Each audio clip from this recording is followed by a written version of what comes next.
Hello students, welcome to socio point. उम्मीद करती हूँ कि आप सब बहुत अच्छे होंगे। आज हम एक नया टॉपिक पढ़ने जा रहे हैं। इससे पहले हमने मार्क्स के बेसिस कवर कर लिए हैं ना। मार्क्स के जितने भी व्यूज़ हैं उसके क्या आधार हैं, उनके क्या बेसिस हैं, वो सारी चीज़ें हमने कवर कर ली हैं, है ना। तो उसके बाद अगर वो आपने नहीं देखा है तो वो सीक्वेंस से देख लीजिएगा सारा, है ना। वो आपको सारी मार्क्स की थ्योरीज़ को आराम से समझने में हेल्प करेगा, है ना। तो उसका लिंक मैं डिस्क्रिप्शन में दे दूँगी सारे का। ठीक है, आज बहुत इंपॉर्टेंट टॉपिक है। आप देखोगे कि मार्क्स से रिलेटेड जितनी भी थ्योरीज़ हैं उसका एसेंस क्या है, यही द्वंद्ववाद, है ना। ये मार्क्स ने दिया है आपको। वीडियो स्टार्ट करने से पहले ही क्लियर कर दूं कि ये जो द्वंद्ववाद है ना, बहुत सारे लोगों ने दिया है पहले भी। तो जब भी हम द्वंद्ववाद शुरू करते हैं तो पहले थोड़ा हिस्टोरिकल व्यू इसका देखते हैं कि आखिर इसका हिस्ट्री में क्या था हिसाब किताब द्वंद्ववाद का। ठीक है, और ये जो बहुत सारे थिंकर्स ने दिया है ना द्वंद्ववाद, तो वो द्वंद्ववाद है ना, डायलेक्टिसिज्म है, उसको हम द्वंद्ववाद बोलेंगे। लेकिन जो मार्क्स का एग्जैक्ट कॉन्सेप्ट है उसे हम क्या कहेंगे, डायलेक्टिकल मटेरियलिज्म, द्वंद्वात्मक भौतिकवाद, है ना। तो ये है मार्क्स का, ये एक डिफरेंट है ना। सॉरी। तो हम आज इसको जानेंगे। तो चलिए हम लोग स्टार्ट करते हैं। देखिए, ये जो मार्क्स हैं इन्होंने बहुत सारे थिंकर्स को पढ़ा, उनसे प्रभावित हुए, है ना। आप इनका जीवन परिचय देखोगे तो बहुत सारे थिंकर्स इनकी ज़िंदगी में हैं, और इन्होंने बहुत सारे थिंकर को बहुत ज़्यादा पढ़ा और इन्फ्लुएंस हुए, और साथ में क्रिटिसाइज़ भी किया। इतना ज़्यादा क्रिटिसाइज़ किया कि इनकी उनकी थ्योरीज़ को ही बर्बाद करके रख दिया। इन्होंने कहा कि आपने ऐसा नहीं बताया, ये चीज़ गलत है ना। तो वैसे ही उन्हीं में एक थे, कौन, हीगल। ये हीगल से भी बहुत ज़्यादा प्रभावित थे। हीगल ने ही द्वंद्ववाद दिया था।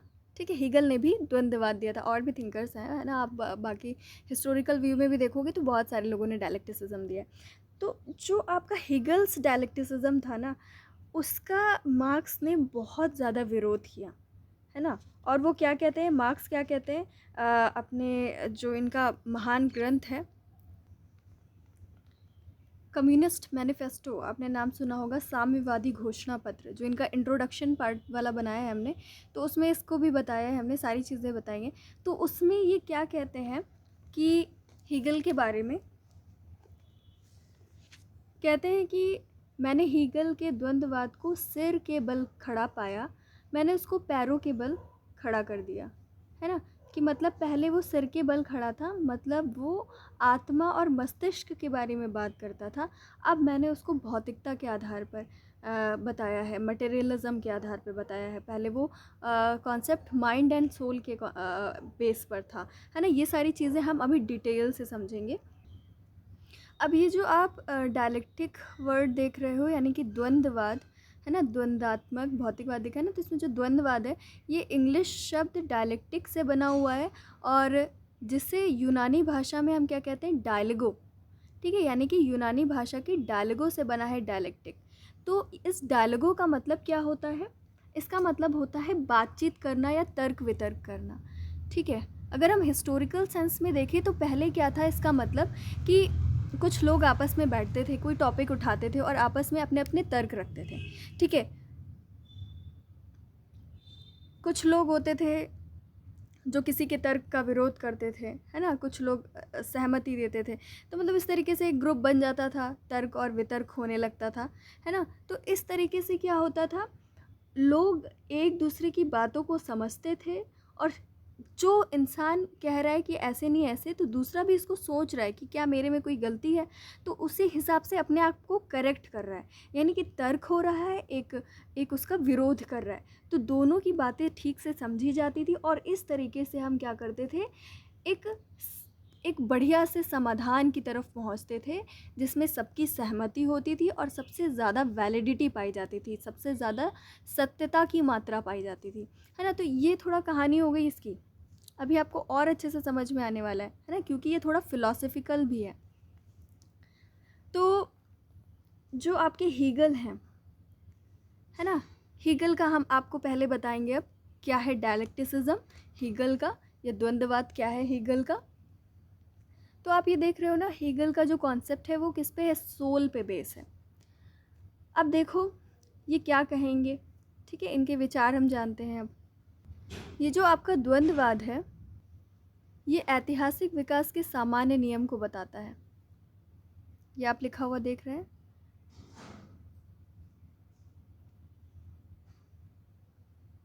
It explains the general law of historical development, है ना। तो अब आप यहाँ से चीज़ें कैच करेंगे कि ये ऐतिहासिक विकास के एक सामान्य नियम को बताता है। ये जनरल लॉ आपके सामने प्रेजेंट करता है जो कि हिस्टोरिकल डेवलपमेंट का है ना।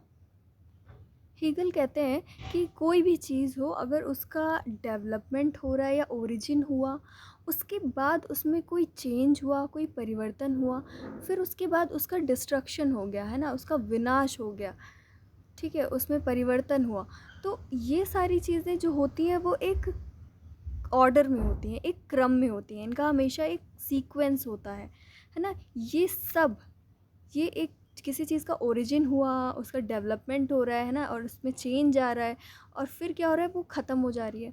तो ये सारी चीज़ें इंटर रिलेटेड होती हैं, ये सब एक दूसरे की वजह से ही होती हैं, है ना। तो सीक्वेंस में होती हैं, एक बात ये, और एक बात ये कि इन सब का आपस में रिलेशनशिप होता है, ठीक है। अब कहते हैं हीगल कि अगर कोई चीज़ उत्पन्न हो रही है, यानी किसी चीज़ का ओरिजिन हो रहा है, फिर उसमें चेंज हो रहा है, फिर उसमें डेवलपमेंट हो रहा है, तो इस तरीके की जो चीज़ें हैं ना, ये चलती जाती हैं, ठीक है। ये सब क्यों चलती जाती हैं? क्योंकि इसमें क्या होता है, कुछ विरोधी शक्तियाँ होती हैं, और ये विरोधी शक्तियाँ क्या करती हैं? संघर्ष करती हैं आपस में, और इस संघर्ष की वजह से ही हम एक स्टेप आगे बढ़ जाते हैं, फिर एक स्टेप आगे बढ़े, फिर कुछ संघर्ष हुआ, फिर हम एक स्टेप आगे बढ़ जाते हैं, ठीक है। अब इसको हम और क्लियर समझ लेते हैं बहुत अच्छे तरीके से। तो हीगल कहते हैं कि आप हिस्ट्री से देखते चले आओ, हर स्टेज में क्या होता है, एक वाद होता है, जिसे हम इंग्लिश में कहते हैं थीसिस, है ना। फिर क्या कहते हैं, एक वाद होता है, फिर क्या होता है, कुछ ऐसी शक्तियाँ आ जाती हैं जो उसके खिलाफ खड़ी हो जाती हैं, इस वाद के या थीसिस के खिलाफ खड़ी हो जाती हैं। फिर क्या होता है, उन शक्तियों में बहुत सारी शक्तियाँ हैं, अब इसमें क्या होता है, संघर्ष होता है, सॉरी, ठीक है।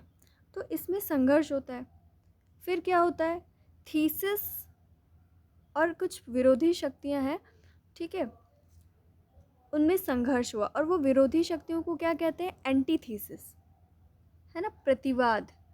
तो वाद के साथ कुछ प्रतिवादों का संघर्ष होता है, ये एक विरोधी शक्ति है ना। ये एक शक्ति है जो बहुत पहले से ही विद्यमान थी, बहुत पहले से ही सोसाइटी में थी, अब ये एक नई डेवलप हो गई, ठीक है। तो हीगल कहते हैं, तो इस तरीके से दोनों में संघर्ष हुआ, इसमें और इसमें, ठीक है, संघर्ष हुआ। उसके बाद क्या कहते हैं कि फिर जब संघर्ष हो जाता है, जब संघर्ष की प्रक्रिया ख़त्म हो जाती है, तो एक सिंथेसिस आ जाता है ना। एक क्या होता है, संवाद जिसे बोलते हैं, एक सिंथेसिस आ जाता है सोसाइटी में। अब ये रहता है सोसाइटी में, ठीक है। ध्यान से समझते जाना, अभी एग्जाम्पल दूंगी तो और क्लियर समझ में आ जाएगा, अभी बस सारी चीज़ें ध्यान से सुनो, ठीक है। अब सिंथेसिस आ गया, एक नई चीज़ आ गई, है ना। पहले जो प्राचीन समाज में, मतलब एक प्राचीन चीज़ थी, समझ लो एक पुरानी चीज़, फिर उसके सामने कुछ नई चीज़ें आईं जिन्होंने इस पुरानी चीज़ का विरोध किया।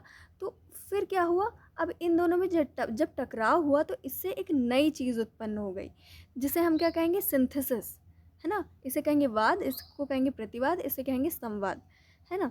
फिर क्या होता है, फिर टाइम बीतता है, तो संवाद फिर से, ये जो सिंथेसिस है, फिर से ये थीसिस में कन्वर्ट हो जाता है। क्यों? क्योंकि अभी तक ये नया था, जब तक संघर्ष के बाद तुरंत आया, फिर धीरे धीरे समाज में पड़े पड़े ये भी पुराना हो जाता है, फिर ये थीसिस यानी कि फिर से वाद में बदल जाता है।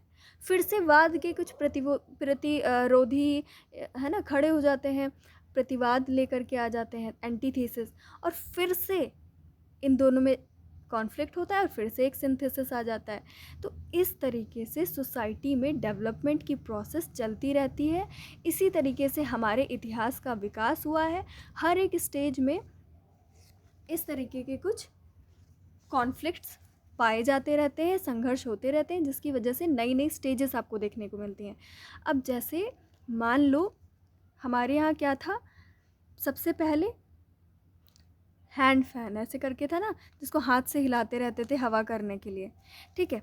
अब ये हैंड फैन बहुत अच्छा था, सबको आराम से हवा करता था, ठीक है। फिर कुछ लोग आए, है ना, कुछ लोग आए, कहने लगे कि ये हैंड फैन जो है ये बहुत ज़्यादा क्या करता है, हमारी एनर्जी वेस्ट करता है, हमें कुछ काम कर रहे होते हैं तो हमें डिस्ट्रैक्ट करता है, ये हमारे लिए कंफर्टेबल नहीं है। तो ये लोग क्या है, एंटी थीसिस है। और ये पुरानी चीज़ क्या है, थीसिस। ये वाद है और ये क्या है, संवाद। फिर क्या होता है, इन दोनों में टकराहट होती है, फिर एक नई चीज़ आती है। क्या क्या नई चीज़ आती है, फ़ैन आ जाता है, ठीक है। अब फ़ैन आ गया, है ना, ये चलाते हो ना फ़ैन, वो सीलिंग फ़ैन, फ़ैन आ गया। अब इसमें एक चीज़ ध्यान रखो कि ये जो पुरानी चीज़ है और ये जो नई चीज़ है ना, ये आपकी वाद थी और प्रतिवाद हुआ, एंटीथीसिस हुई, जिससे एक नई चीज़ बन गई जिसे हम कहते हैं सिंथेसिस, है ना। तो इस तरीके से एक नई चीज़ आ गई। लेकिन साथ में क्या होता है, जो आपका वाद होता है ना, जो आपका वाद है, इसकी कुछ क्वालिटीज़, और जो एंटीथीसिस में लोगों ने कहा होगा कि हमारे पास कंफर्टेबल नहीं है ना, ये हमारी बहुत टाइम वेस्ट करता है या इस तरीके की चीज़ें। तो इन दोनों की क्वालिटीज़ का जो मिक्सचर होता है वो इसमें होता है, सिंथेसिस में। अब देखो, इसको भी क्या करते हैं हम, मूव करते हैं। अब देखो, इसमें भी मूवमेंट है, बिना मूवमेंट के हम हवा नहीं कर पा रहे हैं, है ना। ये कह रहा है कंफर्टेबल चाहिए हमें, तो अब ये क्या है, कंफर्टेबल है, सिर्फ स्विच ऑन कर दो और क्या है, ये ऑन हो जाएगा और ये चलने लगेगा। तो इस तरीके से जो हमारी पुरानी चीज़ें होती हैं, फिर उनमें जब टकराव होता है तो जब नई चीज़ आती है तो इसमें दोनों की क्वालिटीज़ होती हैं, दोनों की क्वालिटी से एक नई चीज़ बनती है ना। अब मान लो ये जो फ़ैन है, अब मान लो ये जो फ़ैन है आपका, ठीक है।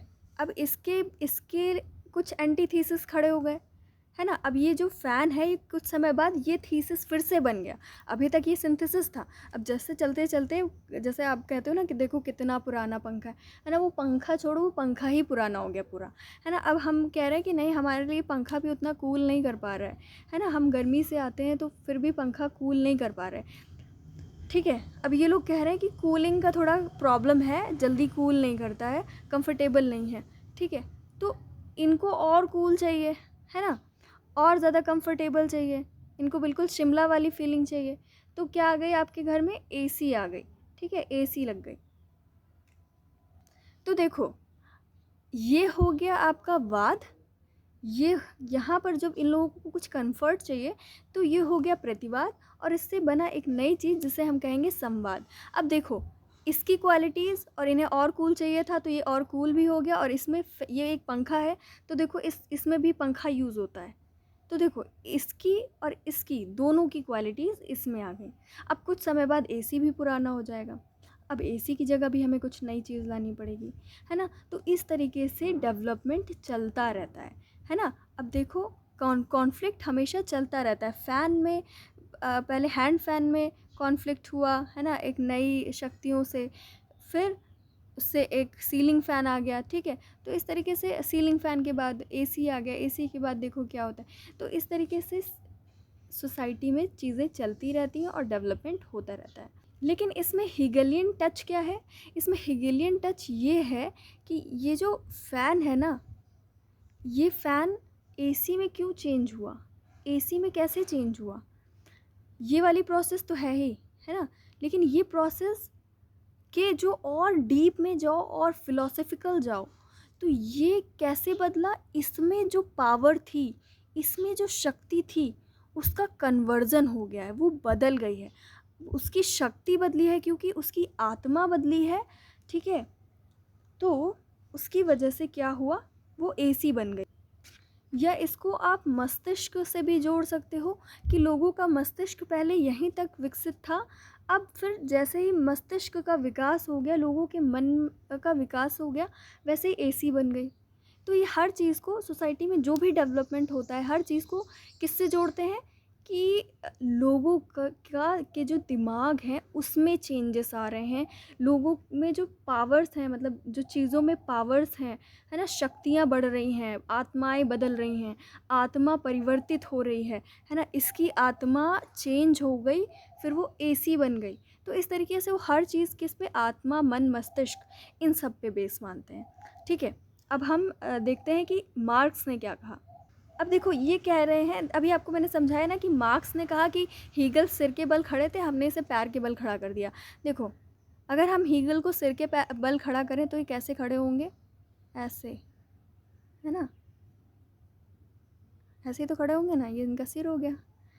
यानी कि हर चीज़ कह रहे हैं मन से, मस्तिष्क से, इनकी आत्मा भी आपको पता है ना सिर में होती है, वो कहीं पे पीछे कहीं, है ना, आपकी पिट्यूटरी ग्लैंड समथिंग। तो चलो, आत्मा के बेस पे सब कुछ कह रहे हैं, इसीलिए मार्क्स ने क्या कहा, ये सिर के बल खड़े हैं। अब देखते हैं मार्क्स को इन्होंने पैर के बल कैसे खड़ा किया। अब देखो, जो चीज़ मार्क्स भी सेम यही कहते हैं कि हर एक स्टेज में क्या होता है, एक थीसिस होता है, फिर उसके कुछ विरोधी आते हैं जिन्हें हम सिंथेसिस कहते हैं, वाद, फिर आता है प्रतिवाद, फिर इन्हीं दोनों की क्वालिटीज़ का मिक्सचर होके एक नई चीज़ बनती है जिसे हम कहते हैं सिंथेसिस। तो फिर कुछ समय बाद क्या होता है, ये सिंथेसिस पुराना हो जाता है और वो फिर से थीसिस में कन्वर्ट हो जाता है, और वो फिर से एंटीथीसिस आते हैं, और फिर से वो उसका एक सिंथेसिस होता है। तो इस तरीके से ये प्रोसेस तो चलती रहती है, लेकिन ये प्रोसेस इसलिए नहीं चलती रहती है क्योंकि लोगों का दिमाग बदलता रहता है, लोगों के अंदर ताकत आती है, शक्ति आती है। इस तरीके का कुछ फ़िलोसॉफ़िकल कॉन्सेप्ट नहीं दिया उन्होंने कहा कि भाई हेगल जी, देखो, आप हर चीज़ आप सोच पा रहे हो, आप इस समाज में हो, आप अपने शरीर का फ़ायदा उठा रहे हो, तो ये सारी चीज़ें क्यों कर पा रहे हो, क्योंकि आपके पास फिज़िकल चीज़ें हैं, आपके पास मटेरियल्स हैं। ये भौतिक चीज़ों की बात करते हैं, और भौतिक चीज़ें क्या होती हैं बेटा, जो भी संसार है आपका, उसको हम भौतिक में लाते हैं, उसको हम फिज़िकल में लाते हैं, ठीक है, मटेरियल में लाते हैं। जो आपका जो सोल वगैरह है ना, उन सारी चीज़ों को छोड़ दें अगर, तो जो भी चीज़ें हमें दिख रही हैं वो सब आपकी किस में आएंगी, मटेरियल में आएंगी। तो मार्क्स कहते हैं क्योंकि आपका दिमाग बदलता जा रहा है, डेवलप होता जा रहा है, आपकी आत्मा परिवर्तित हो रही है, इसलिए चीज़ों में परिवर्तन हो रहा है, तो ऐसा बिल्कुल नहीं है। तो मार्क्स कहते हैं फिर क्या है, मार्क्स कहते हैं हर चीज़ का कारण भौतिक संसार है, हर चीज़ का कारण मटेरियल गुड्स हैं या मटेरियल्स हैं, है ना। इसीलिए इनके जो कॉन्सेप्ट है उसको क्या कहते हैं हम, डायलेक्टिकल मटेरियलिज्म। ये कहते हैं कि संसार में जो भी चीज़ें मौजूद हैं, ठीक है, हम उन्हीं की वजह से क्या करते हैं, प्रोग्रेसिव होते हैं, ठीक है। अब कहते हैं कि आप कह रहे हो कि चीज़ों में जो है आत्मा जा कर के जान डाल देती है, लेकिन ऐसा बिल्कुल भी नहीं है। जब जब भौतिक चीज़ें आपस में मिल जाती हैं तो उसमें खुद ब खुद जान आती है। जैसे घड़ी के आप सारे पार्ट्स मिला दो, सही से सेट कर दो, तो घड़ी चलने लगती है, उसमें जान आ जाती है। ये थोड़ी ना कि पहले आप क्या करो, घड़ी बनाओ, फिर उसमें जा कर के उसमें जान डाल दो, तो ऐसा नहीं है। फिर वो जो उसमें पावर है, आत्मा है, वो किसी और चीज़ में बदल जाएगी तो वो बड़ी घड़ी बन जाएगी, ऐसा कुछ नहीं है। आप चीज़ों को जैसे लगाओगे, जो जो चीज़ें होंगी, जो जो मटेरियल्स होंगे, उसके हिसाब से चीज़ें बदलती हैं, और उसी के हिसाब से चीज़ें परिवर्तित होती हैं, और उसी के हिसाब से आज हमारा जो इतिहास है वो अलग था, आज का टाइम अलग है।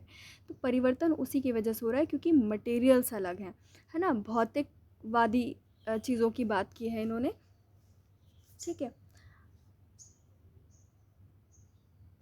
मार्क्स कहते हैं हेगल जी, आप जो सोच पा रहे हो ना, ये भी आप अपने भौतिक शरीर की वजह से ही सोच पा रहे हो, है ना। आत्मा इसमें तभी तक रहेगी जब तक आपका शरीर है। आपका अगर शरीर नहीं रहेगा तो आपकी आत्मा भी नहीं रहेगी, है ना।